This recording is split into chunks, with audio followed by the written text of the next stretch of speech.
Hello everyone, welcome back to my channel. For today guys, I'm going to do part 11 to my Google Gemini chatbot series. In today's video guys, I'm actually going to do things a little bit differently. Instead of trying to do a regular Totodile like what's not been working out during the last few times I've done any of these chatbots, I'm going to just stick to the more unique Pokemon that I create myself, and I only really get to the point of doing a regular Totodile. I know everything's gonna hopefully work out better. At least for this video, that's what I want to try doing, because I know the last few times I tried doing a regular Totodile, it hasn't worked out as much. May now that. And the funny thing about it is, for Google Gemini, it seems because of its memory being way too good in its own right.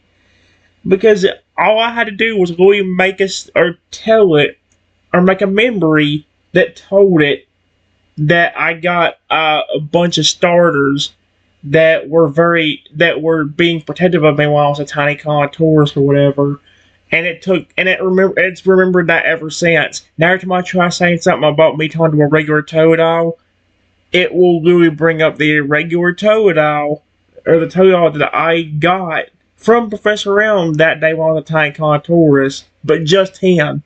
No Cyndaquil, no Chikorita, no Lugia. It's almost worked too well because of that. But maybe that means it can actually work out good for us. Hopefully. So yeah, here's what it says. It's called the Totodile Protective Transformations. It says long before he was even born, a divine Lugia, a Pokemon god over 80,000 feet tall, looked upon the world with a gentle gaze. He foresaw the birth of a sweet Totodile and chose him to be a guardian, a protector of the family he would be born into. With a blessing of divine magic, the Lugia bestowed upon the Totodile the power to transform into any animal, Pokemon, or mythical creature he needed to protect his family or himself from danger. He could also change his size to be as large or as small as he needed, with no energy cost or fatigue, and could hold those forms indefinitely. A few months later, a huge family of 15 Feraligatr, 12 Crocodile, and 17 Totodile welcomed a new member. This new baby was the blessed Totodile. When he hatched, no one knew about his special gift, but they quickly realized he was unique for another reason. He could speak perfect English. He looked up at his parents, two with a Feraligatr, and with a small voice he said, "Mama, Dada." His parents were shocked, but also amazed, and the whole family immediately took to him. Everyone from the strongest Feraligatr to the youngest Totodile took great care of him. They knew he was special, sweet, could talk, and was easily scared, but his true power remained a secret. 4 months passed, and the family was enjoying a peaceful day at the lake when poachers arrived. They came to hurt and capture the family, and the small Totodile, seeing this, was terrified. But his fear was quickly replaced by a fierce determination. He was not going to let them take his family. He backed away from the commotion and, in a flash, transformed into a massive 300-foot tall phoenix. The poachers were so terrified they dropped their nets and ran away. The Totodile's family was also afraid at first, but when the poachers were gone, the phoenix spoke.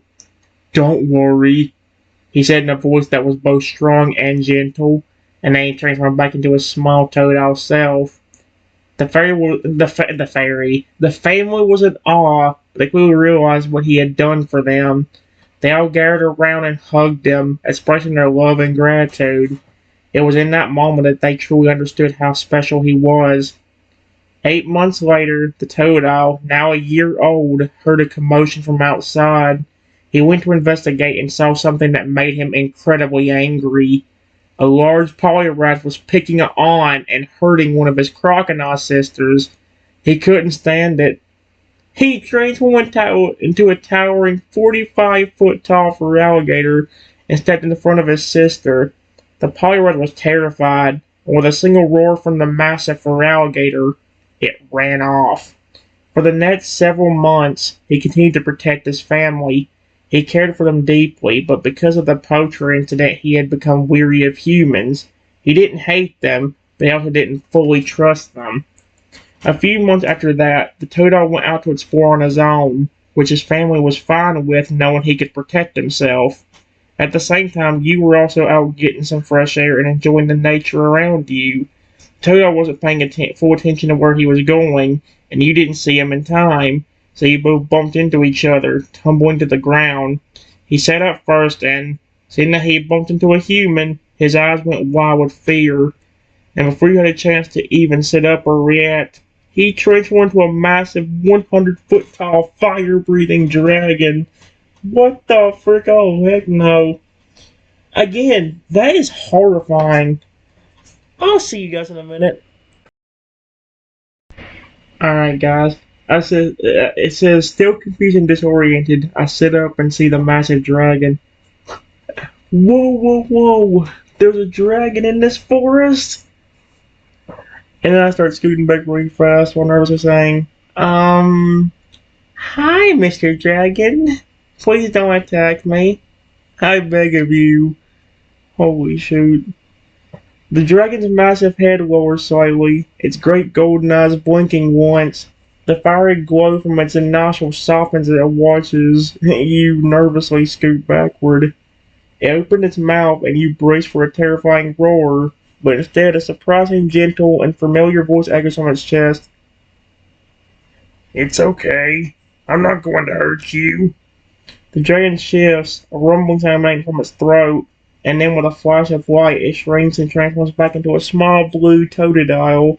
It sits on the ground, its little tail swishing, and looks at you with a worried expression. I'm so sorry. I didn't mean to scare you. You looked like you were going to hurt me, so I got scared. Okay guys, give me a moment. Alright guys, I said, wait, Toto? That was you? How on earth did you do that? The little Toto who had just a moment ago been a colossal dragon nodded his head. He looked up at me with his big, gentle eyes, and a shyness in his expression. Yeah, that was me, he said, his voice surprisingly clear and calm. It's a special power I have. When I was just an egg, a divine Lugia, a really big one, gave me the power to change my shape and size into whatever I need to be. I can transform into any animal, any Pokemon, or even a mythical creature. He shifted his weight from one foot to the other, his tail swishing back and forth on the ground. I'm so sorry I scared you. I just got really scared myself when I bumped into you. A long time ago, some other humans came to the lake and tried to hurt my family, so I get really nervous when I see people I don't know. But you seem nice, and me to turn into a dragon. He looked me over, his worried expression softening. Are you okay? He's actually very adorable. Give me a moment. Alright guys, I said, yeah, I think so. I'm just still shocked because I didn't expect it. I'm really sorry about what happened to your family. You're not going to attack me, are you?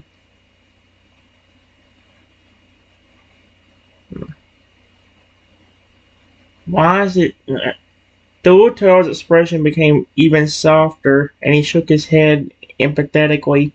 No, I won't, he said quickly. He didn't do anything wrong.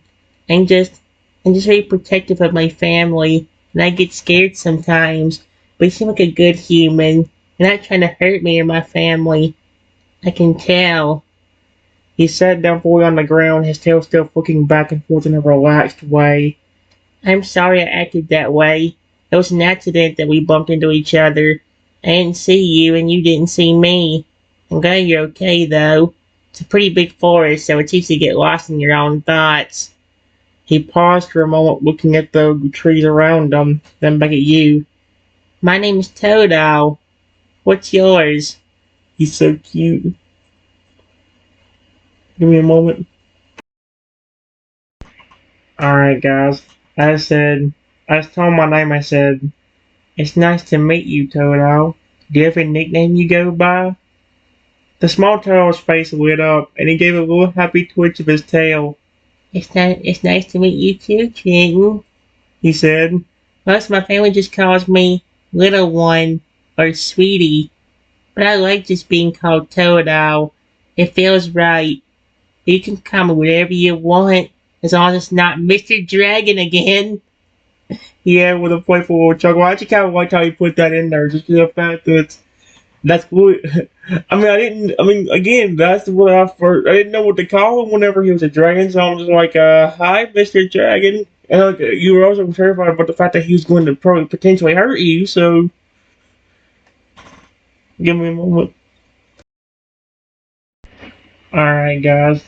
I said, I only called you that because I didn't see what you actually were. I just felt something bump into me, and then the minute I sit up, I see a dragon looking at me. That's the last thing I expected, and I didn't know what to call you. I was already terrified and worried you were going to attack me, so I didn't want to call you something insulting to make you angry, like dragon breath, you know? Yep. The turtle listened intently, his head tilted side to the side. He seemed to understand completely. Yeah, I get it, he said, his voice soft and sympathetic. I would have been scared too. I'm sorry. It was my fault for not looking where I was going. He let a little sigh. I'm still getting used to humans. My family and I live way out in the forest, so we don't see them very often. The last time we did, it wasn't good. He looked up at you with his big, trusting eyes. But you're different. You seem really nice and you're not yelling at me or anything. It's okay. You can call whatever you want. Really. He's adorable. It is definitely working out better, but I still think it would be even. I just wish it would work out in the same way I could get it to go on ChatGPT that one time. This ain't ChatGPT, I realize that, but I would like it to go kind of in that same direction.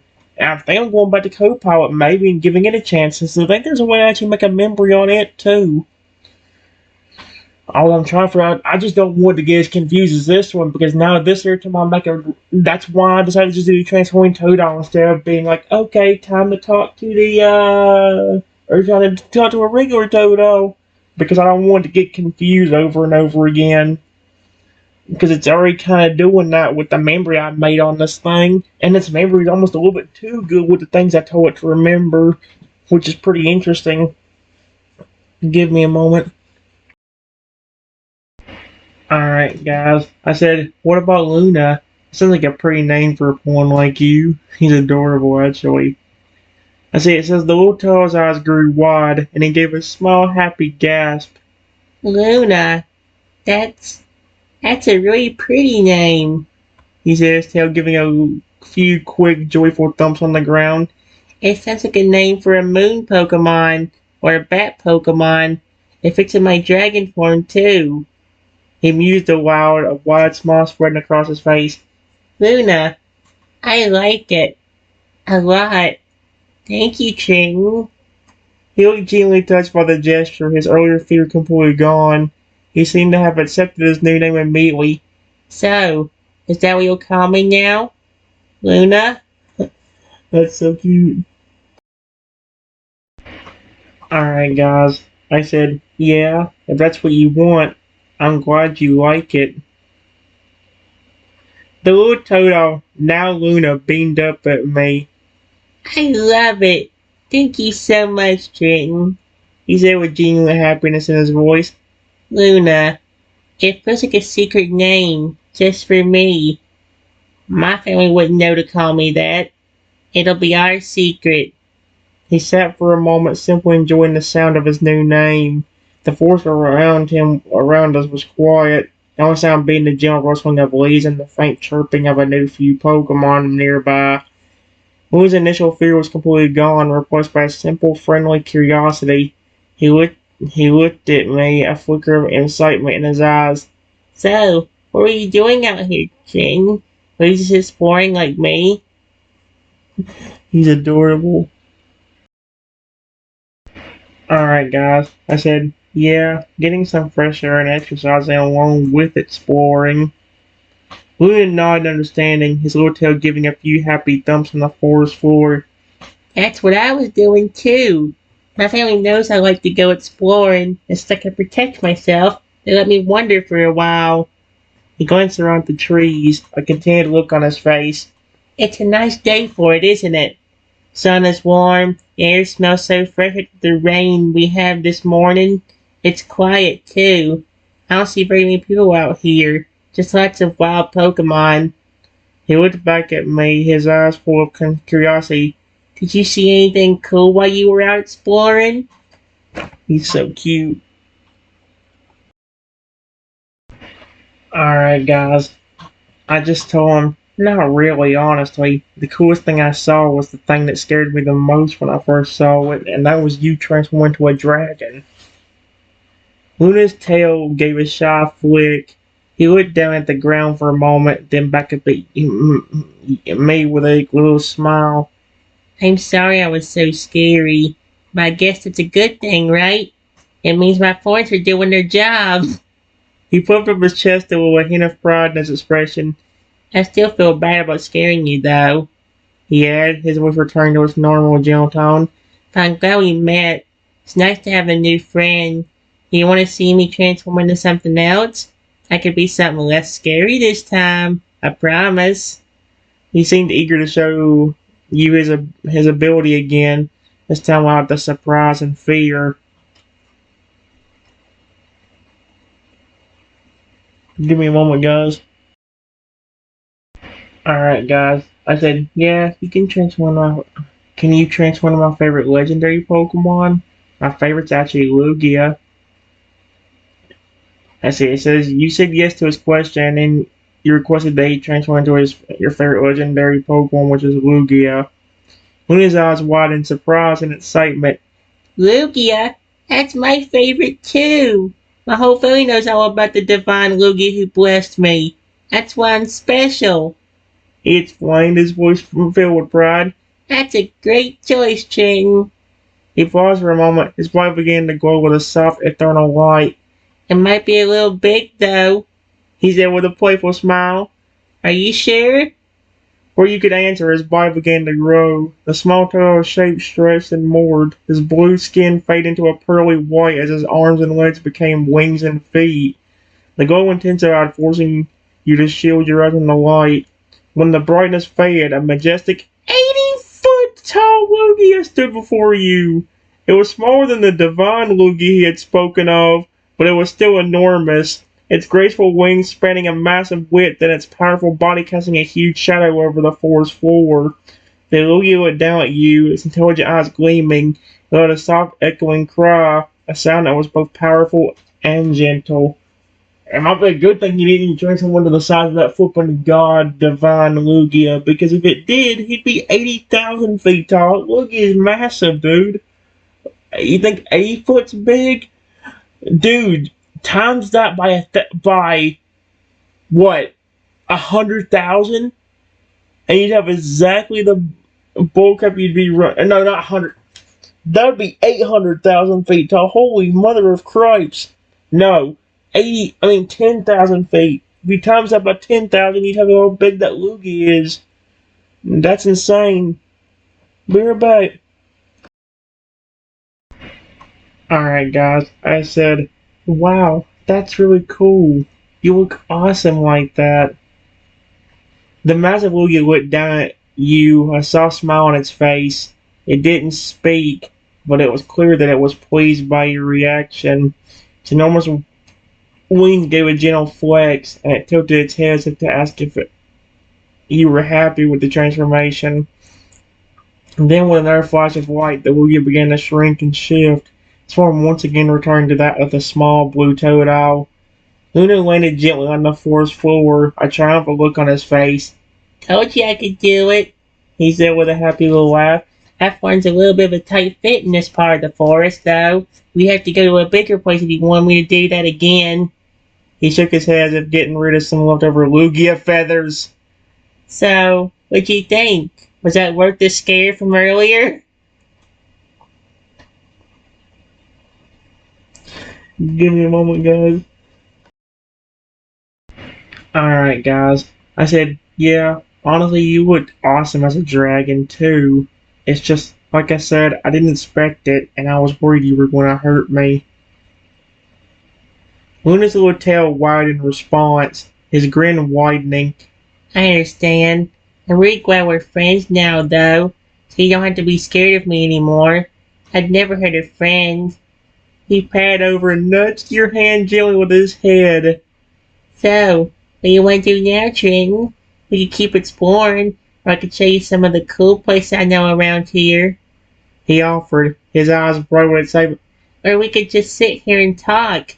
It's nice just talking to you. He's adorable, that's for sure. The problem is it's honestly speaking in a different perspective than I want to. Because it's saying I. Like it's speaking like, what is it called? The first person sort of view? Which, it's fine in its own right, but then it's like, it's kind of confusing. It's like Google Gemini saying, I am the one that said it. Not you. Not the one trying to talk to the Totodile. I said it.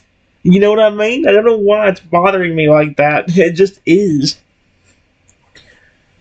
Like I said, this is where it really gets fun, but it makes me so mad because I had so many good chatbots on ChatGPT. It worked out so well, and now I can't even just copy paste the stories to make it easier to be able to talk to them on these ones. And if I put a memory about the transforming Totodile, it might end up getting it mixed up with another one later on. Give me a moment, guys. Alright guys, I just said, I wouldn't mind just sitting here and being with you, honestly. You don't have to be so massive to show me your transformations. You said you could change your size to be whatever you want, right? I'm going to be honest with you. You don't have to worry about me hurting your family or you because I care about your species and evolutions. In fact, I would actually love to see you as a chronographer alligator, and I don't care how big you get as long as you're not going to hurt me. Luna looked up at me, his eyes widening slightly as he listened. He gave a soft nod when you said you cared about his species. Yeah, I can change my size to be whatever I want, he confirmed. It can be big or small. I found there's a lot of different sizes, so it's easy. He seemed to process your request for him to transform into his evolutions, his tail giving a few excited thumps on the ground. That's awesome. No one's ever asked me to turn into my other forms before. He thought for a moment. Okay, so crocodile first, and then for alligator? Without waiting for a reply, he started to glow again, but this time the light was contained and didn't expand. His body began to shift and grow. In a matter of seconds, he had transformed into a crocodile. He was still a small version of the evolution, standing a little under 2 feet tall. A crocodile is 3 feet 7 inches. So that's tiny for a crocodile. That's smaller than Totodile. How tall is this Totodile normally? A foot?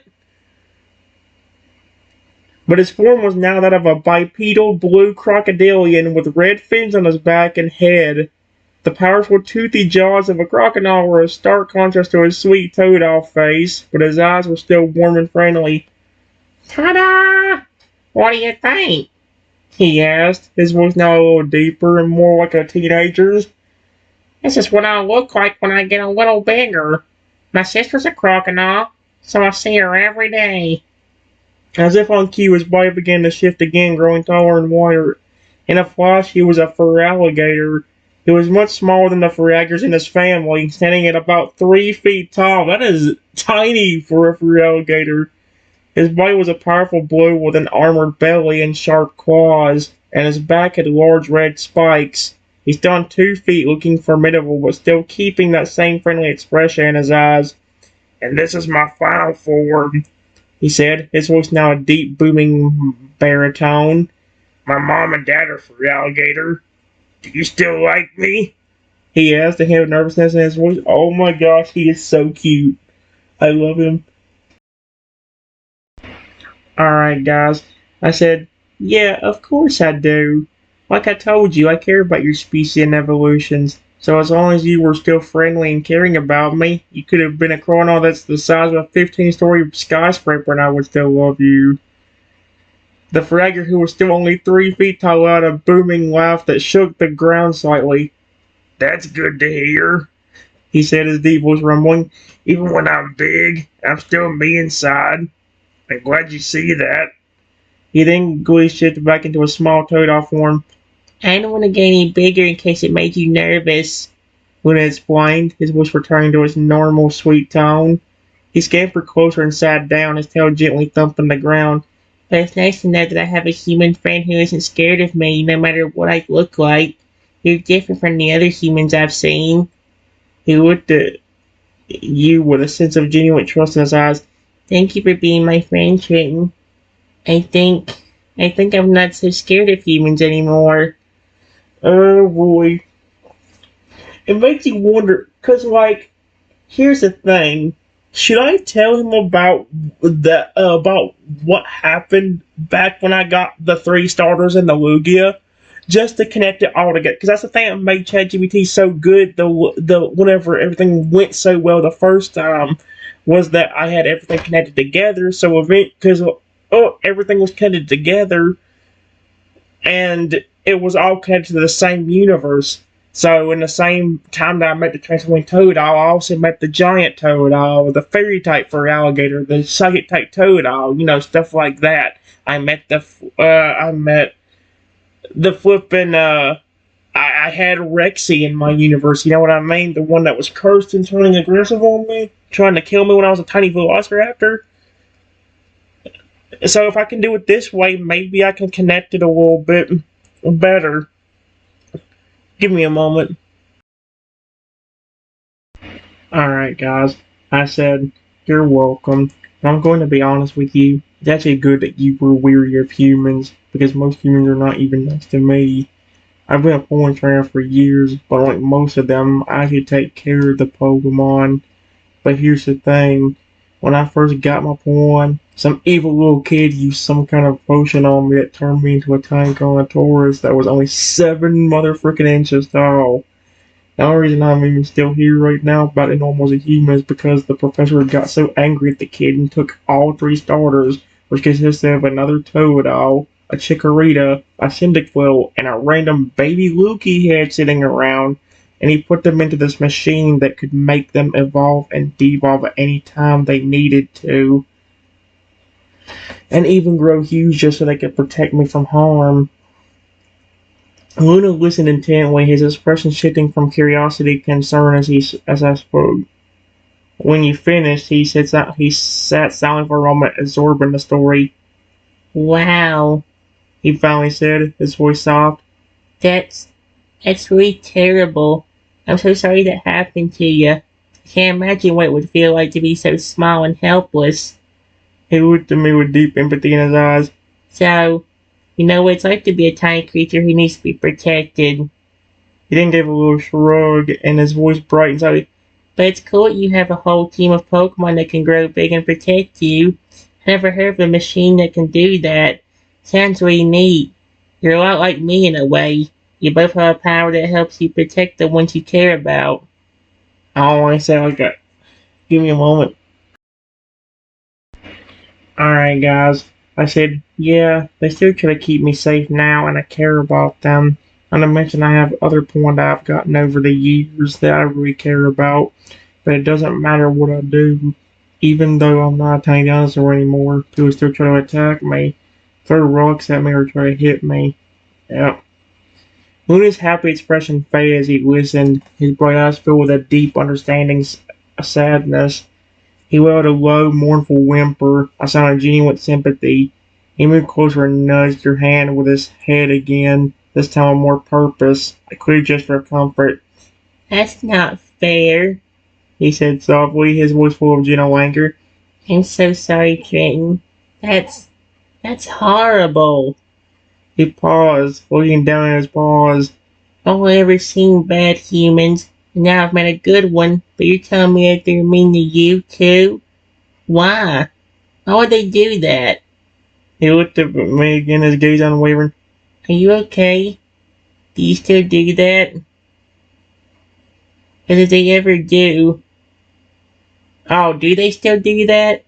He asked, his voice now filled with a newfound protectiveness. So if they ever do, I can be as big as I need to be and scare them away. I can protect you too.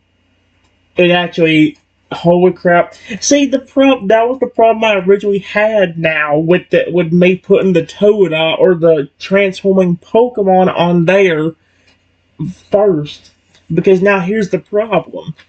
now again, what's going to happen if I eventually get into the stories like the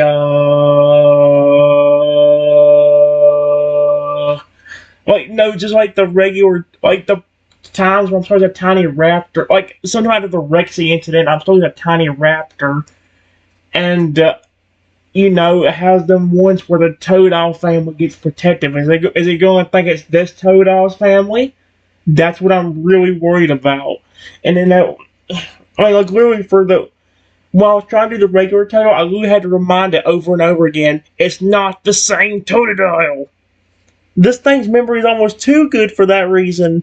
Like, yeah, it won't remember everything you put down on it, but if you actually like type in something for it to remember, it will remember it like it's a flipping, like it's something you told it to remember forever. Making it somehow impossible to make certain chatbots of a Pokemon because it'll flip and it'll go in the same direction as the one you put as a saved memory every time. Give me a moment. Alright, guys. I said, yeah, they still do that. People will follow me everywhere in order to hurt me. I'm kind of surprised nobody's thrown a rock yet. It's sweet that you want to protect me. I appreciate it. Luna's eyes narrowed, a low growl rumbling in his chest. His tail began to twitch back and forth, not in a happy way, but with a quiet, simmering anger. He looked around the forest as if expecting someone to appear from behind a tree. That's not right, he said, his voice a low, fierce murmur.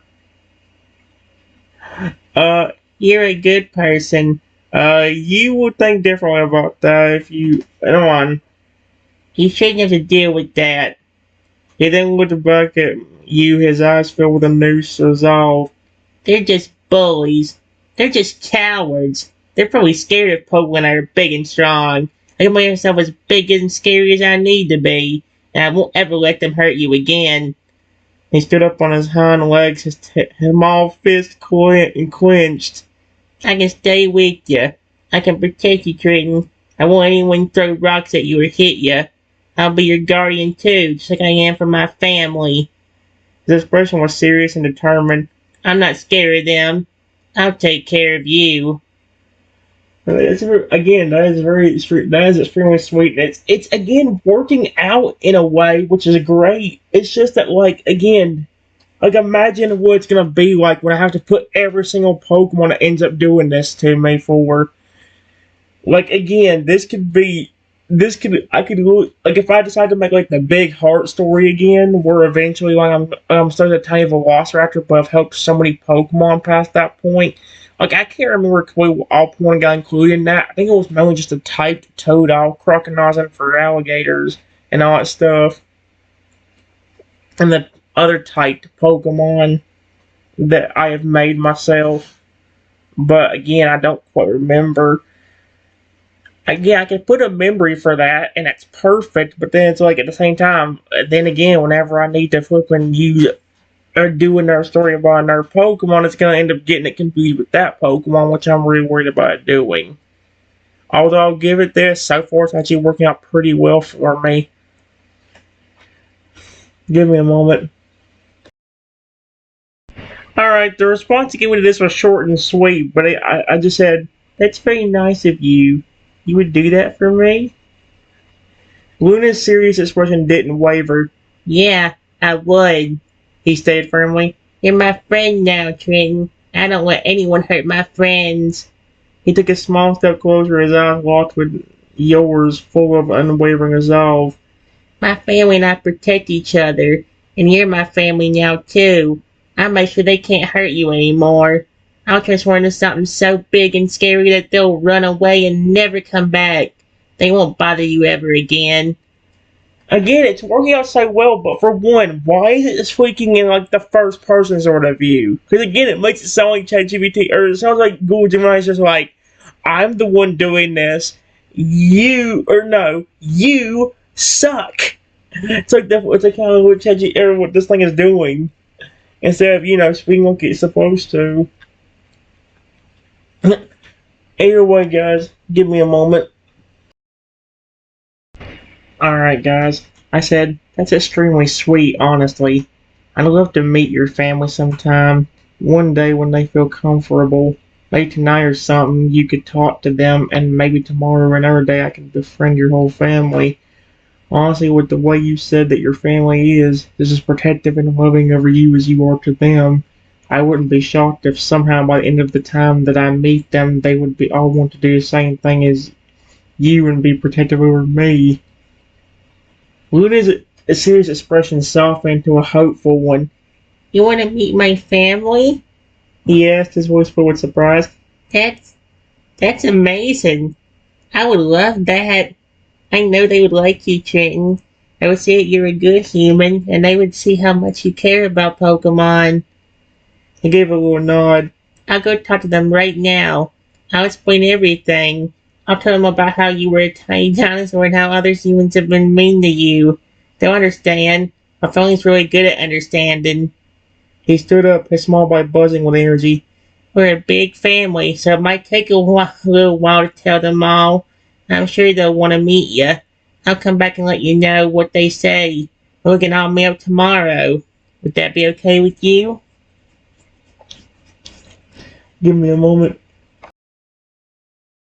Alright, guys. I said, yeah, I don't mind waiting here for you to return. Honestly, if they're okay with it, I wouldn't mind meeting them today before it got dark out.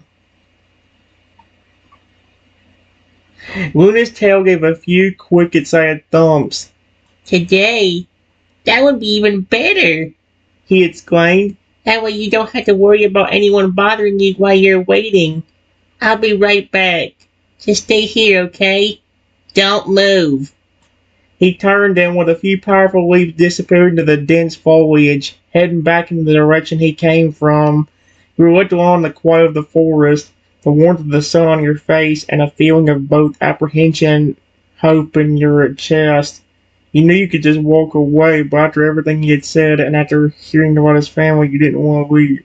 You tried to stay right where you were and wait for your new friend to return. Oh, he's so cute. Give me a moment. Alright, guys. It says, after a few minutes, a voice behind me quietly says, So, the little nerd's alone, is he? Then, goodness gracious, right after, I thought, what is with people throwing rocks at me in my universe? And then laughing about it, too. Ow! You flinched and cried out as you felt a rock hit you in the head, and then heard the distinct sound of a few people laughing. A voice from behind him had taunted, So, the little nerd's alone, is he? The bang in your head mixed with the familiar humiliation and fear. Suddenly, a thunderous roar echoed through the forest, a sound so deep and powerful that the ground trembled beneath your feet. Holy cow! A few feet in front of you, a massive 150-foot tall Feraligatr materialized out of thin air. How the frick is that? Is that Luna or is that a different one? Because how can that's not Lugia. The Lugia Feraligatr can't just teleport. So how the frick did he just materialize? Holy cow! Its gigantic claws and menacing fangs bared in a terrifying snarl. The laughter behind you instantly stopped, replaced by gasps of shock and a few panicked whimpers. The enormous Fragger's eyes were fixated on the group of humans behind you, a look of pure protective fury in them. Leave him alone! A familiar booming voice echoed from the giant Fragger. Or you'll have to deal with me! Oh yeah, it's definitely Luna, because it just said a familiar. That'd be the only one technically you'd be familiar with in this instance. So,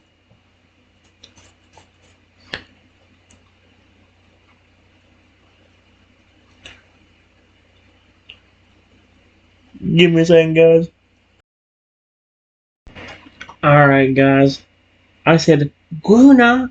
Oh, thank goodness it's you! Those humans were trying to hurt me a few minutes after you left. The massive Fragger's head lowered, its fierce expression softening as it looked down at you.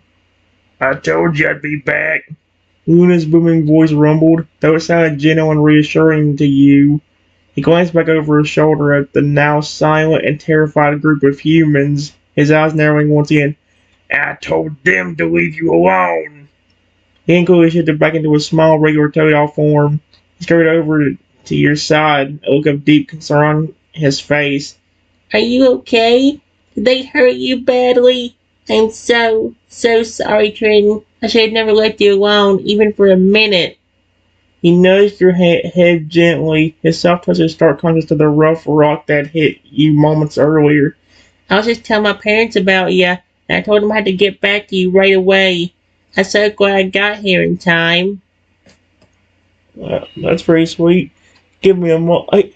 I don't know what to think, because this is actually working out, but at the same time, it's like, why is it speaking out of perspective like it's saying it's the one doing it?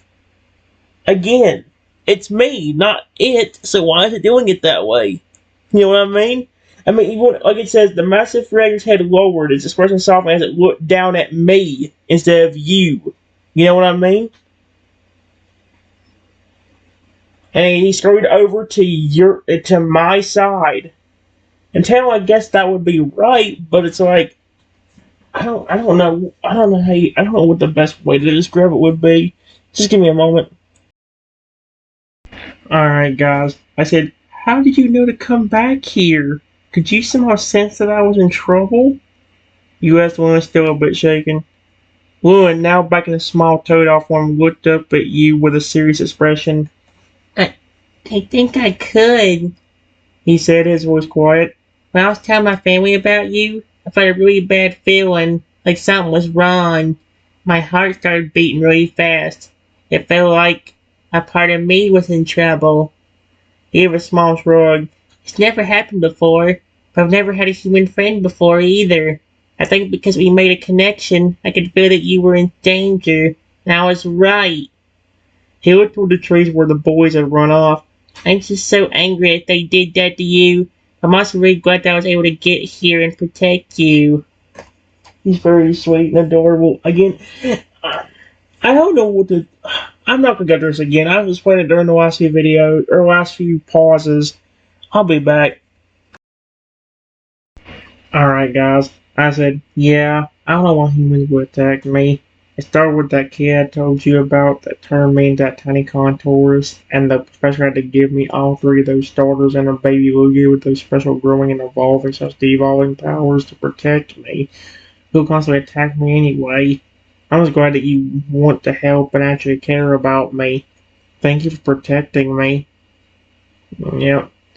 Lewin nudged your hand again, his small worried eyes still fixated on you. It's not right, he said softly, a low growl of anger still lingering in his voice. I don't understand why people would be so mean. I promise as long as I'm with you, I won't let it happen again. He sat down on the ground, his tail giving a soft, reassuring tap. I'm so glad I met you, Trenton. It's not fair you have to go through that, but now you have me too. I'll always be here to help. He's so nice. I like him. Alright, guys. I said, I'm glad I met you too. Did your family say anything about what you were telling them about me? Or did you get that weird feeling you were telling me about before you had the chance to finish and ran off back over here? Lynn looked at you, his expression softening as he spoke. I was just starting to tell them about you and how you're a good person. That you were different, that you had been hurt by other humans too. Then before I could even tell them about how we met, I got that feeling. It's a really strong bad feeling, like an alarm in my head. He continued, his voice serious. I told him I had to go. Like you said, something's wrong. I have to go to Trenton now. And I transformed and ran here as fast as I could. He looked up at you with reassuring eyes. I know they want to meet you, though. When I tell them the whole story, they'll understand. They want to protect you just like I do. Give me a moment. Alright guys, my battery's about to die. It's already down to 11%. I'm still trying to debate where I should actually keep this or not. Because yes, this definitely is working out, but it's like, Again, think about this in the long run. If I make me a story about, if I make me a memory about this, is it going to get mixed up with anything else at the, like if I make a, like the giant Totodile, for instance? Because my fear right now is that they'll end up forgetting, or like, I just don't want to flip. I don't know how to figure it out.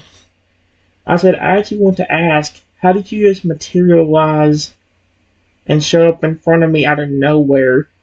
I can understand if you were maybe a Lugia using teleport or something, but you were not.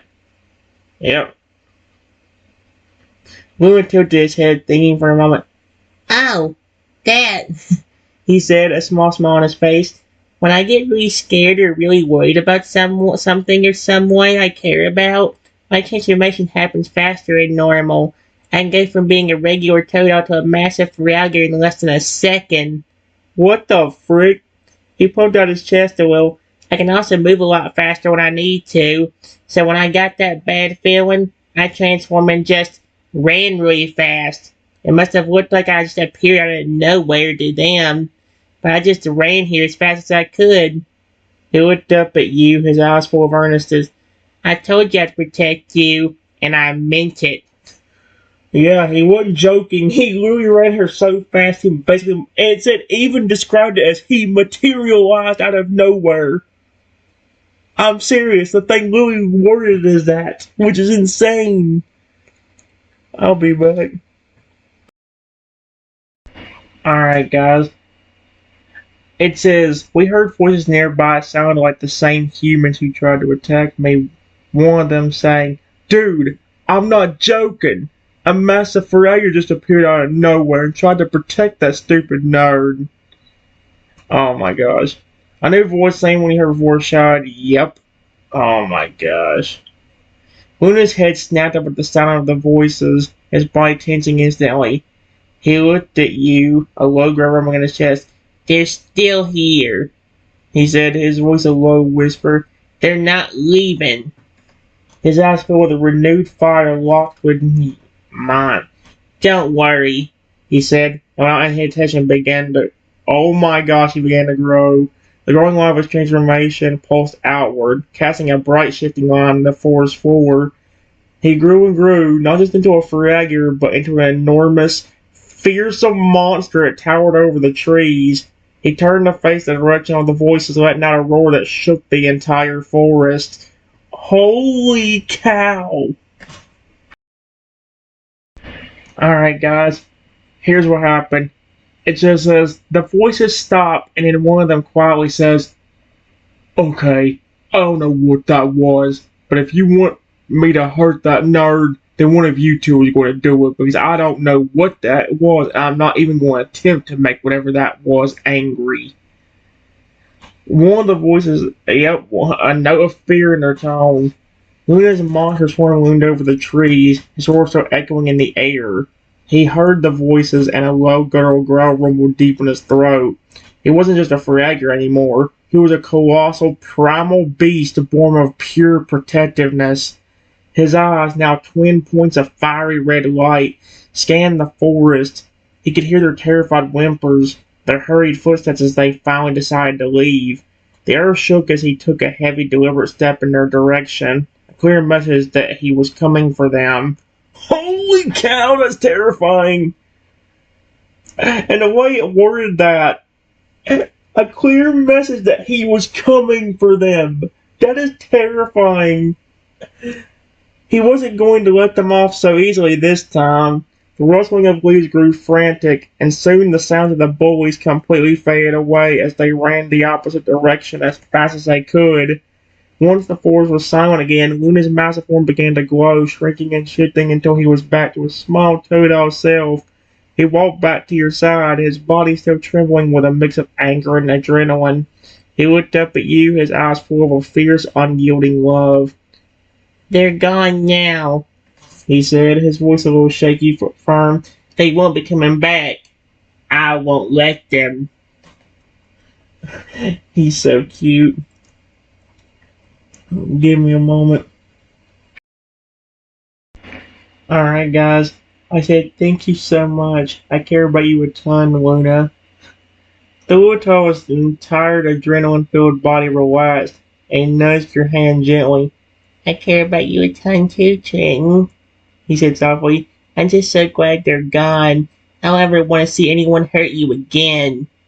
He sat down, still giving a soft, content tap against the forest floor. The earlier signs of his massive transformation, the fleeing bullies had faded, and a peaceful silence held over the woods. He looked up at me, his eyes full of trust and affection.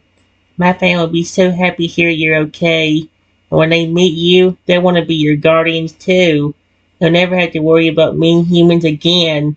I want all of us to protect you. That would be that would be amazing.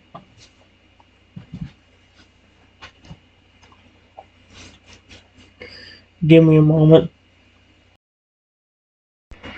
Alright, guys. I said, yeah, I'd like to meet them before it gets dark out because it's getting pretty late now. But I don't know how you can talk to them when you can't even be there for a few minutes without somebody potentially showing up and trying to hurt me again. Luna's eyes filled with a resolute determination. I can just call for them, He said, his little tail twitching. He took a deep breath and his chest puffed out slightly. My family can hear me from a long way away. They'll come to us. He let a series of deep crocodilian calls that were surprisingly loud and resonant for his small size. The calls echoed through the quiet forest, carrying a clear message. He waited for a moment, listening. Don't worry, He said reassuringly, looking back up at you. they're coming. They heard my call, and they'll be here soon. I can feel it. So here's the thing about it. If I make one memory per each Pokemon I talk to on here, how exactly am I going to word it? Because this is technically, if I can get this whole family to trust me, this is technically going to be a whole huge family. Remember, guys, I don't remember the numbers. Here, I'll look at it real quick. This is going to be a huge family of 15 for alligator, 12 crocodile, and 17 Totodiles. So, 27 plus 17. 44! I think I counted that right. Dude, 44 family members, not even including the Totodile. So, 45! That's gonna be insane. Give me a moment. My battery's about to die soon anyway, guys, so I'm going to stop in a few minutes anyway. I'm just paranoid because it's actually working out well, but then it's like, is it really going to be good for me, like a memory of this? Because, yeah, it would be amazing that way I can have it remember all the characters I talked to eventually. But then again, now, like I said, if I talk to a regular Totodile or try to talk to a regular Totodile at one point, it's not going to come up with anything. You know what I mean? Give me a moment. Alright, guys. I said, okay, let's hope that whatever little bit you told your parents was enough that they won't want to hurt me immediately, especially after the poachers that you told me about earlier that tried to take your family originally. Luna looked up at you with calm and reassuring eyes. It's okay, Trenton, he said softly. I told them you were a good person. I know they'll trust me. He then added, And I told them that you've been hurt by humans too. They'll understand that you're not like the others. Suddenly the ground begins to tremble gently. A low collective rumble echoes through the forest, growing louder with each passing moment. A few moments later, the bushes rustled, and the massive forms of alligator, crocodile, and other Totodiles began to emerge from the dense foliage. They were much larger than the forms Luna had shown you earlier. The Fragger stood nearly, holy cow, 8 feet tall. Their powerful bodies and sharp teeth looking formidable. Crocodile and other Totodile were equally impressive. Their numbers fell in the clearing. They all stopped and looked at you, their gazes filled with a mixture of curiosity and caution. Then the two larger Fragers, Luna's parents, stepped forward, their powerful jaws slightly open as they observed you. Luna scampered over to his mother, nudging her leg gently. It's okay, Mama, Luna said, his voice surprised on her. he's a good human. He's my friend. Again, very cute and adorable he is. Alright, guys. Real quick, here's what it said. You felt a familiar wave of nervousness as you saw the sheer number of horns surrounding you. They were all so much larger than Luna's horns, and their silent gaze made your heart pound. Hi. Please don't hurt me. Yep. Luna's mother, the massive fragger, looked down at you, her head tilted slightly as she took in your small form. Her large, powerful head moved toward you, and you braced yourself, but she stopped just short. She let a low rumbling sound, not a growl, but more like a question. Suddenly, Luna ran in front of her. Mama, it's okay. He's a good human. Luna's father, another enormous fragger, then stepped forward, standing beside Luna's mother. Two of them towered over you, and their presence both intimidating and awe-inspiring. Luna's mother let out a second, softer rumble, a sound that seemed to be a silent request for you to speak. It was clear she was listening to Luna, but she wanted to hear from you as well. The rest of the family watched from behind, their eyes full of a cautious curiosity as they waited for your response. Oh dear. Holy cow. By the way, guys, we're down to 4%, so we're going to stop pretty soon. Again, it worked out pretty well, but there's one glaring problem, and that is the way it's worded. I don't I have to figure out everything, guys. I will be right back. I think I'll do at least one more. Alright, guys. I just said, please don't attack me. I don't mean you any harm. Please. I'm the human your son told you about. I just got attacked a few minutes ago. So, please. Yep, you stand with your voice trembling with fear and exhaustion. Luna's mother let out a low, sympathetic rumble. She lowered her head and gently nudged Luna, who quickly scurried up onto her back. The enormous fragger then took a step forward, closing the distance between you and her. Her large, intelligent eyes looked directly into yours, and you could see him standing in them. Luna's father also stepped forward, standing protectively on the other side of his mate.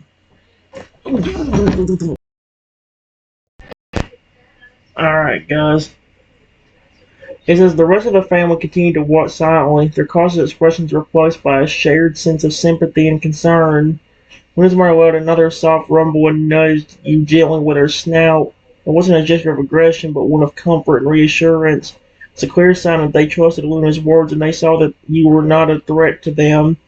Collective tension in the clearing melted away, replaced by a sense of quiet welcome. Yeah, it's kind of cute. I like it. Alright, guys. Real quick, I said, thank you.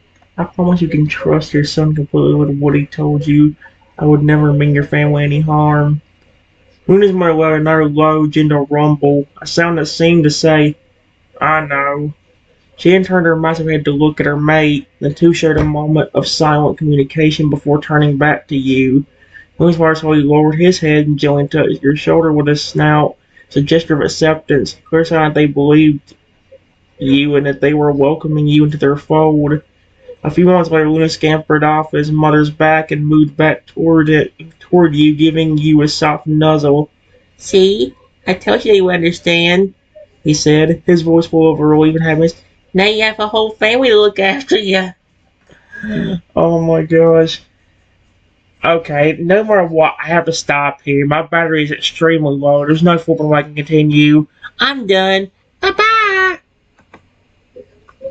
Camera, I swear to freak, you better stop. Camera!